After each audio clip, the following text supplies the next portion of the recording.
అందరూ కలిసి చేతులు పైకి స్తోత్రం చెప్పండి. మరొకసారి గట్టిగా చెప్పాలి. దేవుని యొక్క నామానికి మహిమ కలుగును గాక. మీ బైబిల్ గ్రంథం నుంచి దైవ సన్నిధిని జ్ఞాపకం చేసుకోండి. దేవుని వాక్యాన్ని చాలా జాగ్రత్తగా వినాలని మీ అందరికీ తెలియజేస్తున్నాను.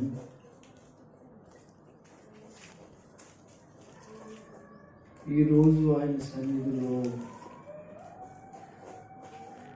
మనకి అనుగ్రహించబడినది చాలా చక్కటి ప్రసిద్ధమైనది ఆదివార దినము. మరి మొన్న బుధవారం నుంచి 40 రోజుల ప్రార్థనలు లేక ఏంటి ప్రార్థనస్ అని ప్రారంభించబడ్డాయి. అయితే ఈ ఏంటి ప్రార్థనస్ చేయొచ్చా చేయకూడదా, లేక చేస్తే ఏం జరుగుద్ది, ఏం చేయకపోతే ఏం జరుగుద్ది అనేది క్రైస్తవుల్లో చాలామందికి అపోహలు ఉన్నాయి. దేవుని బిడ్డలారా, వాక్య ప్రకారంగా అయితే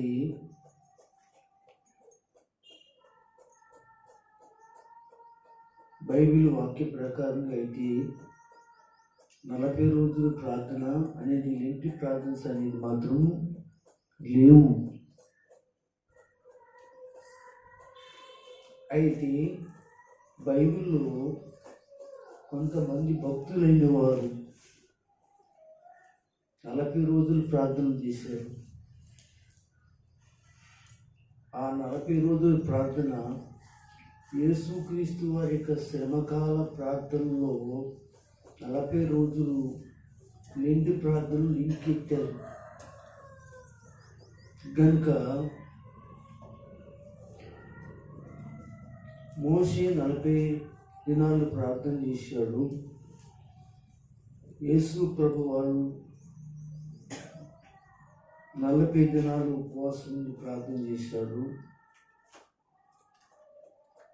40 దినాలు అనగా నోవాహు వాడలో ఉన్నాడు. ఇలాగ తదుపరి అనేక మంది యోనా నినివే పట్టణం గోత్రుల శ్రమ గూర్చి 40 రోజులు ఉన్నాయి. ఇవన్నీ వేరే వేరే సందర్భాలతో ఉన్నాయి. అయితే లేంటి ప్రార్థనస్, శ్రమకాల ప్రార్థనస్ అనేది మాత్రం బైబిల్లో ఎక్కడా రాయలేదు. మరి ఇది ఎలాగ పుట్టింది, ఎలాగ క్రైస్తవులు చేస్తున్నారు అని అంటే, ఇది రోమన్ ప్రభుత్వం యొక్క లేక రోమన్ కెథోలికల్ వాళ్ళు, మరియమ్మ మతం వాళ్ళు వీటిని ప్రవేశపెట్టారు. ఆ ప్రవేశపెట్టడంలో దీన్ని ఒక ఆచారంగా చేయటం ప్రారంభించారు. రోమన్ కెథోలిక్ వాళ్ళు మట్టల ఆదివారం రోజున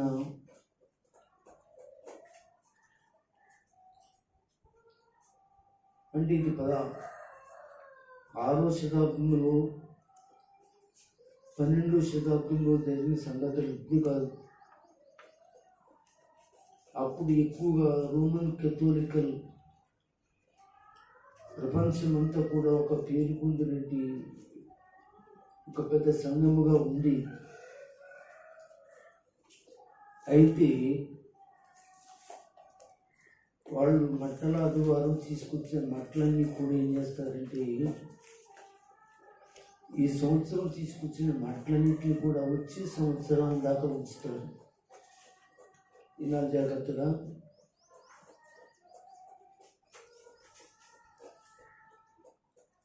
ఈ సంవత్సరం మట్ల ఆదివారం జరిగిందనుకోండి, అదే యేసు ప్రభు వారు గాడిద మీద ఎక్కింది రోజు.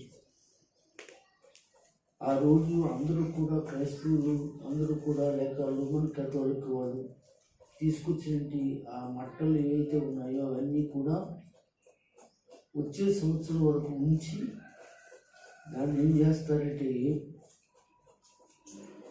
ఒక పీఠం మీద వేసి, అంటే ఒక బలిపీఠం మీద వేసి వాటిని తగలబెడతారండి. జాగ్రత్తగా మీరు తగలబెట్టి అది శివరాత్రికి బూడిదైన తర్వాత ఆ బూడిదంతా ఏం చేస్తారంటే ఎత్తేసి ఒక దానిలో ఉంచుతారు. అందుకే శ్రమకాల ప్రార్థనలు యేసు ప్రభుని సిలువేసింది మొదలుకుని వెనక్కి లెక్కేసుకుంటూ వెళ్తారు. 40 దినాలు లెక్కేస్తారండి, ఆదివారాలు కాకుండా. సిలువేసిన రోజులు మొదలుకుని వెనక్కి లెక్కేసుకుంటూ ముందుకు అలాగే వెళ్తూ ఉంటే ఆదివారాలు తీసివేసి, అయితే వచ్చినట్టు దినము 40వ దినము, అదే బుధవారం అన్నమాట. దాన్ని ఏమన్నారంటే బసం బుధవారం అంటారండి. ఏ బుధవారం? బసం బుధవారం అంటారు. దీని విధంగా యేసు ప్రభువారు శ్రమలకు సంబంధించిన లింకి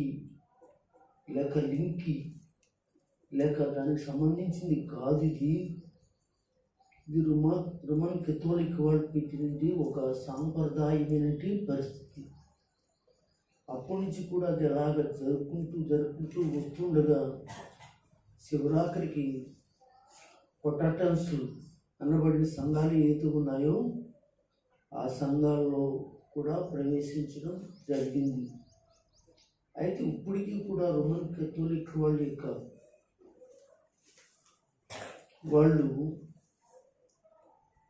మొన్నటి సంవత్సరంలో ఉన్నటి మట్లు ఉన్నాయో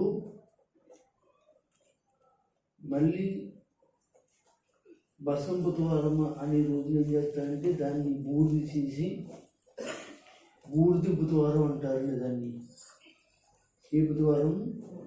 అదే దాన్ని భస్మం అంటారండి. బూడిదని ఏమంటారు? భస్మం అంటారు. భస్మం అని దాన్ని బూడిదే అంటారు. ఈ భస్మం బుధవారం రోజు ఏం చేస్తారంటే వాళ్ళ యొక్క సంఘాలకు వెళ్ళి రోమన్ కథోలిక్ వాళ్ళకి సిలువ గుర్తులు వేస్తారు.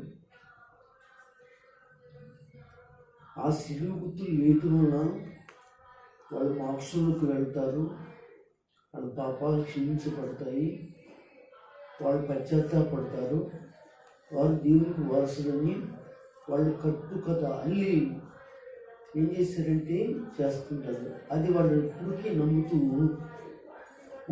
నమ్ముతూ అదే జరిగిస్తూ ఉన్నారు. ఇంకా దీని గురించి చాలా హిస్టరీ ఉందండి, చాలా హిస్టరీ ఉంది. అయితే ఇప్పుడు ఏమంటారు? 40 రోజులు ప్రార్థన చేయమంటారా వద్దంటారా అనే దానికి మనం ఆలోచన చేస్తే లెంటి ప్రార్థన లేవు. కానీ నువ్వు 40 రోజులు ప్రార్థనలు ఒకవేళ 40 కాకపోతే 3 రోజులే చెయ్యి, 3 రోజులు కాకపోతే 60 రోజులు చెయ్యి, 60 రోజులు కాదు కాబట్టి అనగా నెలంతా చెయ్యి. ఉపవాసం చేయటంలో మాత్రం తప్పేమీ లేదు. కానీ లెంటి ప్రార్థనలు యేసు ప్రభు వాక్యంలో ఉంది, దానికి లింక్ పెట్టి క్రైస్తవులు ఇది ఆచరించాలి అనేది మాత్రం శుద్ధ తప్పు. ఏంటండి? శుద్ధ తప్పు, ఇది అబద్ధము. గనుక ఒకవేళ ఉపవాసం ఉండి బుధవారం నుంచి యేసుప్రభు సిలువ వేసే వరకు కూడా ఉపవాసం ఉండాలి అనుకుంటే ఉండు, తప్పేమీ లేదు. ఆ ఉపవాసము నామకార్థంగా ఉండొద్దు, సాంప్రదాయంగా ఉండొద్దు, ఆచారబద్ధకంగా మాత్రం వద్దు. అందరూ చేస్తున్నారు ఇది అనే ఆచారం అనేది మాత్రం పెట్టదు. యేసయ్య ఆచారాలకు సాంప్రదాయాలకి దూరంగా ఉన్నాడు.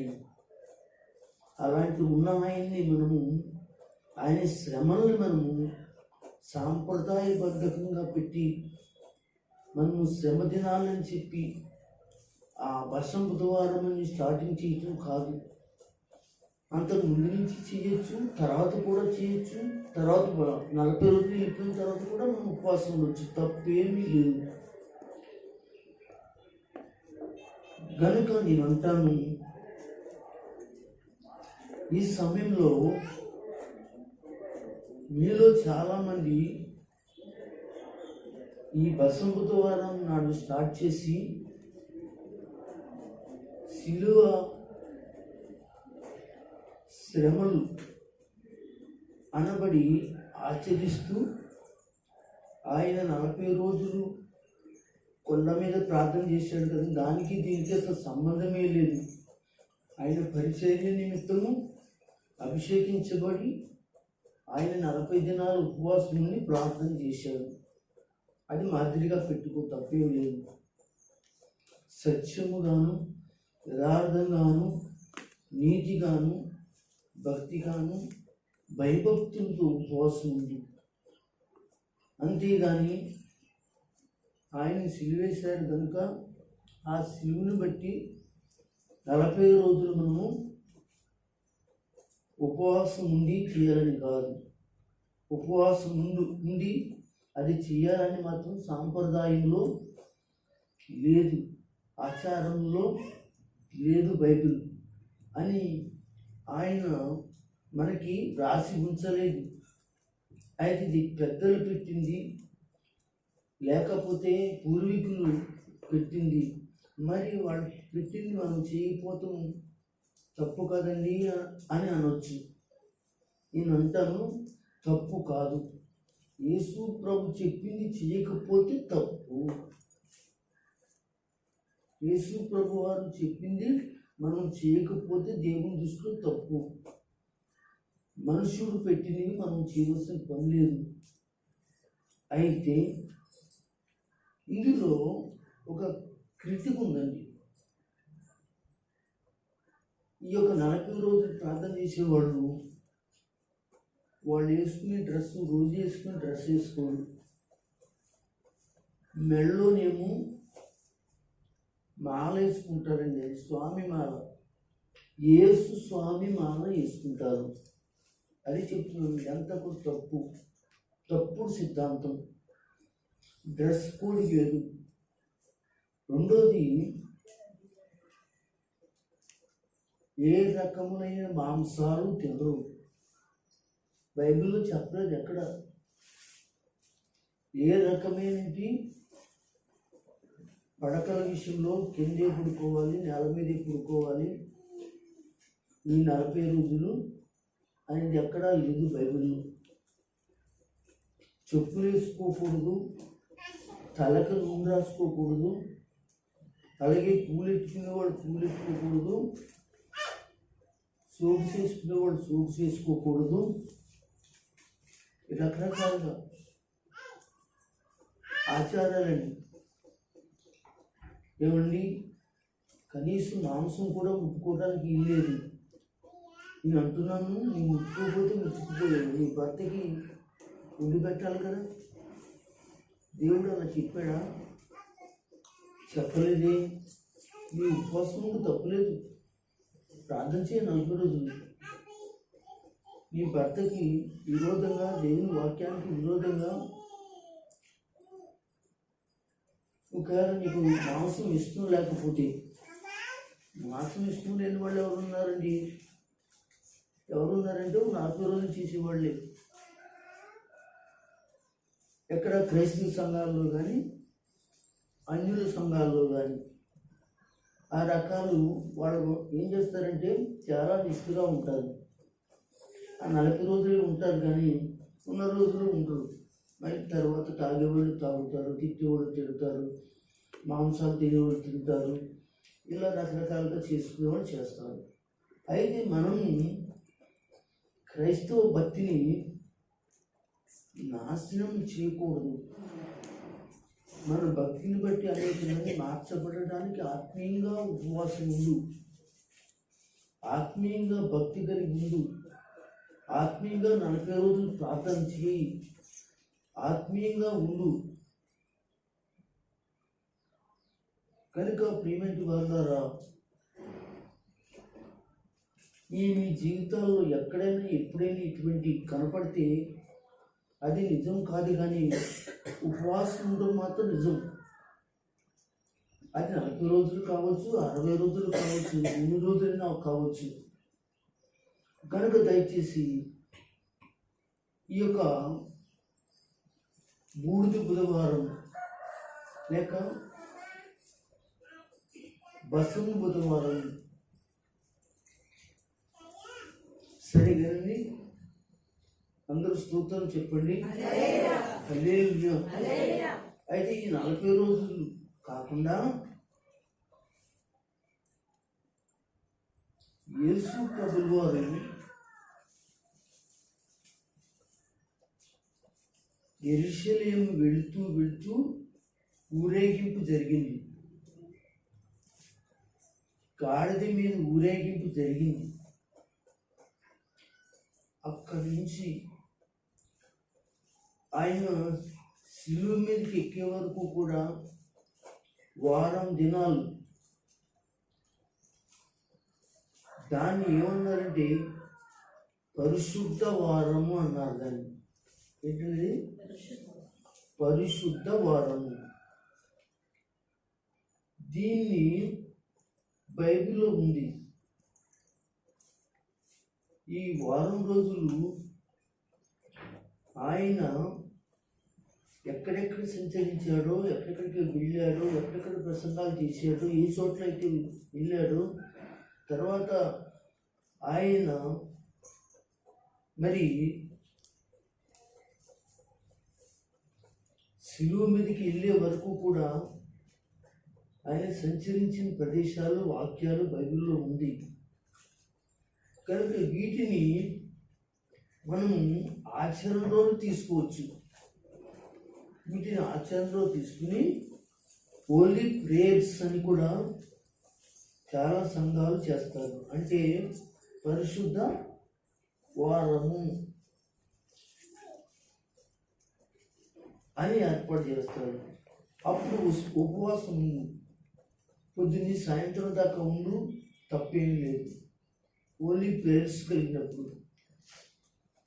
అలాగే మధ్యాహ్నం నుంచి సాయంకాలం వరకు ఉండు, మంచిదే, తప్పేం లేదు. కానీ వాక్యంలో ఉన్నది మానేసి వాక్యంలో లేనిది మనం చేయటం వలన మనకి ఏం లాభము అంటే లాభమే ఉండదు. కానీ భక్తి యథార్థతలతో, నిజాయితీతో, పరిశుద్ధితో 40 రోజులు ప్రార్థన చేస్తే ఆశీర్వాదం ఉంటుంది.